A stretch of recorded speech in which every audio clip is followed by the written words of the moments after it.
Hello, everyone. Welcome back to the Conflict Management series. I'm your host, Poonam, and I do have Deborah Lafont with me today. She is a licensed therapist working in this field for more than 22 years. And I'm today going to talk about the use of technology, which we did to some extent in the last episode. But today I wanted to talk about the use of social media and online video games. So, Deborah, my first question, social media is very much popular, even though we are not meeting, but we all are on social media. We say the world has become a global village. You do not know the person, you will never meet them, but you already know the whole history about that person due to social media. So my question to you is, what are the best practices for using social media, especially for teens? Because, the reason I'm asking this question as a parent, I did not grow up using social media. And I really do not see much benefit. There are benefits. Definitely, I am there on social media. But I feel there is a more value in that in-person connection, deeper connection, rather than having social media connection. And it does cause sometimes conflict between my kids and me because they want to use social media more than what I think they should be using it. So what are your advice to parents as well as to teens about the usage of social media? I think that it's important for parents when they decide what age is appropriate for their child to have social media, and then talking to them, as we talked about in the last podcast, about the pros and cons of social media. Because you're right, there are a lot of pros to social media, but I see a lot more of the downsides of social media because when a teen posts something, that stays there forever. So if it's something they've posted that's inappropriate, their future college admissions person can look at it and see, oh gosh, he or she posted this. That is not someone we want to admit to our school. It can also employers. It can impact employment. Teenagers don't understand if you send inappropriate images or sort of suggestive images that stays online forever. You don't know what's going to happen to it. Once it's out there, even if you delete it, someone can have taken a screenshot of it and still have an inappropriate picture that you don't want them to have. So social media is a slippery slope. It can be very detrimental to mental health. It creates more depression and anxiety, particularly for teens. Because oftentimes that's where cyberbullying happens, is on social media. It also makes teens do comparison. Oh, I didn't get a lot of likes for this post. I wonder why.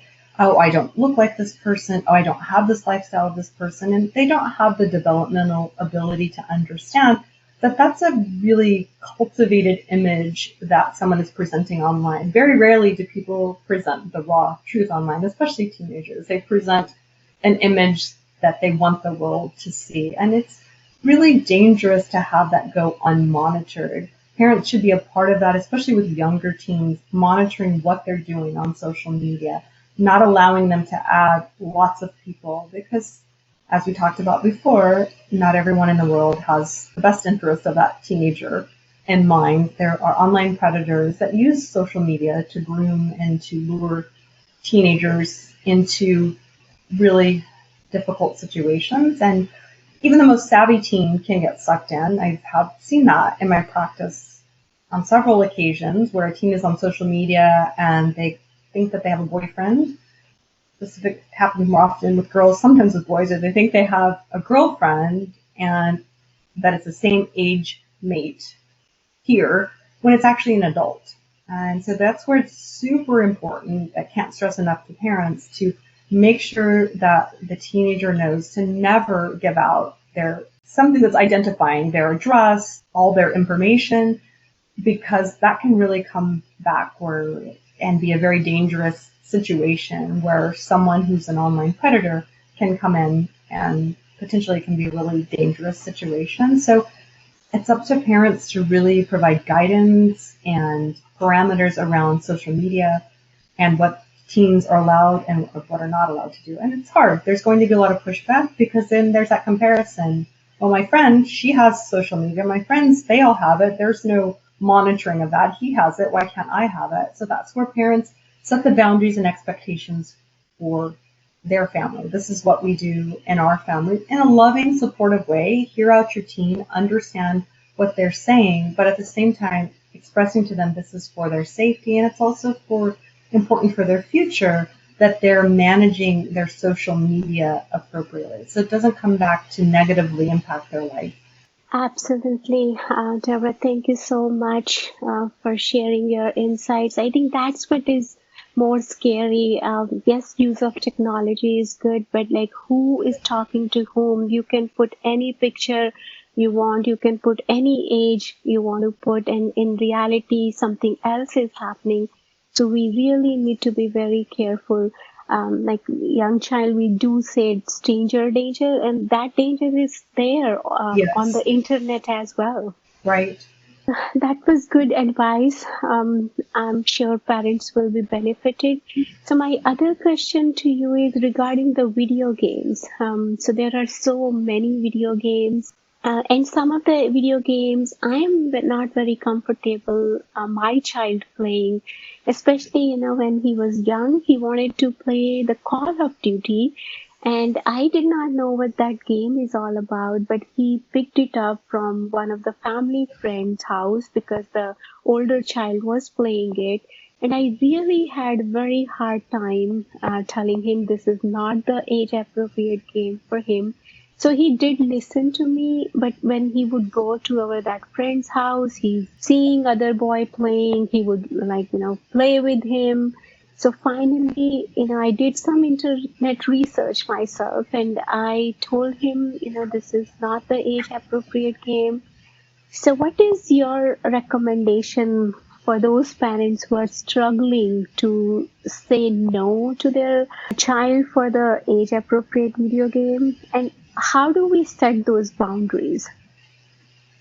It sounds like you did a really good job with your son by doing some research, understanding what the game is and what it's about. Because oftentimes parents don't know. Kids say, "Oh, I like this game and I want to play it," and if you're not aware of what it is, then you're not able to set that boundary. But that's what you say to them. This is not age appropriate, and prepare for lots of pushback on that because there is a lot of comparison. Lots of other teenagers, even younger kids, are able to play Call of Duty or Grand Theft Auto, games that are super violent, super inappropriate, have a lot of inappropriate language and images that young teens or children should not be seeing. So setting that, again, it's back to what the rules and expectations are of their family, hearing them out, validating what they're saying and their feelings, but expressing to them, this is not an age appropriate game for you to play. And then perhaps helping them find another game that's popular, that isn't violent, that doesn't show inappropriate images or have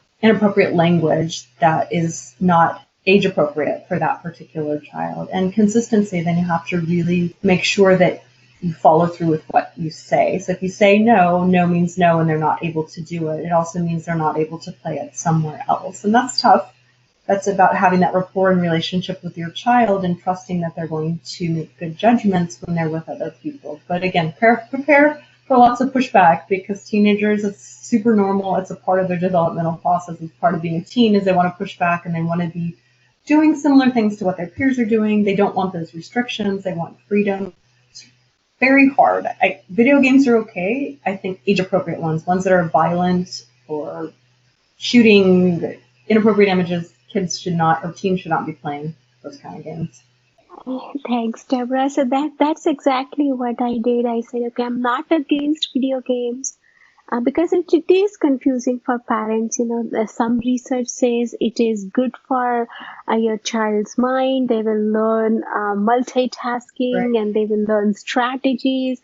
And while other research says because their mind is working so much and it is so engaged, they will develop some kind of mental disorder later on because they're like it's giving them some kind of hormones which is giving a kick.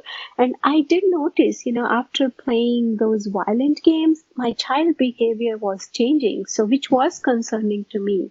Right. So I did make that rule. I did go with him to the store. I said, if it is written E, everyone, we can Mhm. take it. If it is saying 13 plus, let's you become 13, then I will buy you. So it did buy me some time, but I do know like it was a real struggle because again, that fit in pressure, right? Everybody's Yes. talking about that cool game during recess, right? They're like after school and your child doesn't know about it. And then child comes home and complains, you are not a good parent, you do not know. And I had to hear like a lot of things. You are backward. You are not born raised in this country. You do not know what video games are available and why should we play it? So as you said, there was a lot of pushback, but Yes. I had to, be firm and make that rule. And the sad part was, when birthday is coming, I would ask my child, "But will you like to have your birthday gift?" Only video game was the answer, Right. nothing else. So now how do we pick our battles? So I did do some of the work, researching and then showing him. There were some news articles of the bad impact of playing video games. So I did read one to him, and I think it did work for him, and he did understand why my mother is saying. So now I think early habits and rules are helping him out. So he doesn't play over the weekdays because he's very responsible child doing his homework. But he does play over the weekend, and I'm okay with that. Other thing I wanted to share with you, like I knew now during pandemic, that is the only way for him to socialize, and Right. he enjoys that. So I do not want to take away that fun from him, but at the same time, I'm mindful, like I'm watching, how many hours he's playing. Is he keeping his promise? If he's not, then I will step in and then, we'll have a conversation. But tell me a little bit more about, if now he's responsible, what if child is not responsible? And getting carried away. What should parents do in that situation? I think what you said was you're setting up the expectations early and having open dialogue and conversation is really important. So if they're not being responsible, you want to give them the opportunity for success. So first I would start off with a conversation like, hey, I noticed we agreed on 1 hour of video game time and you were doing two. So really you weren't complying with what we asked you to do. So I'd really like you to honor our agreement and your commitment to only play for 1 hour. I'm just throwing it out there. I don't know how much time you would allow him. Start with that and give him the opportunity to make a good choice. The second time, just say to him, if he does it again, I noticed that you did that. So today, instead of an hour, you get 45 minutes or a half an hour. And third time, then you take away more time and he has to earn the time. So give him the opportunity for success so that he can make good choices. And this is for all teenagers. Notice it at first and then also give positive feedback. Hey, I really appreciate that you complied with what we talked about. That was a good job. And then sometimes they can just have additional free time if you want to allow that. But being responsible is important, and it's having that conversation and what does that look like in your particular family. Setting guidelines and boundaries around how much time is okay to be online. Because it's true, a lot of kids use games, particularly Minecraft, because it has a social, I don't understand it at all, but they try to explain it to me. But it does have a really social element, and in these times, because of the pandemic, kids are not able to socialize. So they need that socializing time. But it's a delicate balance of finding how much time is appropriate. And that's knowing your child and knowing how much they can handle it. As you mentioned, you notice this behavior change. So if you're noticing behavior changes with too much video time, then that's a good cue for you to say, maybe we need to rein that back in and do some other things. Socially distant, in person time with friends outside of the park or something else as opposed to just spending all the time socializing playing video games. Thanks, Deborah. And I really liked what you said. They need to earn it, right? It's Yeah, not like free check, you play as long as you want. right. So, yeah, you can set up that maybe reward policy. If you finish your Yes. homework, Mhm. you can then play certain time. So I hope these tips were helpful to our parents. I really appreciate all the guidance you're giving to us, Deborah, and I'm looking forward to have our next conversation. Thank you so much for joining. Thank you.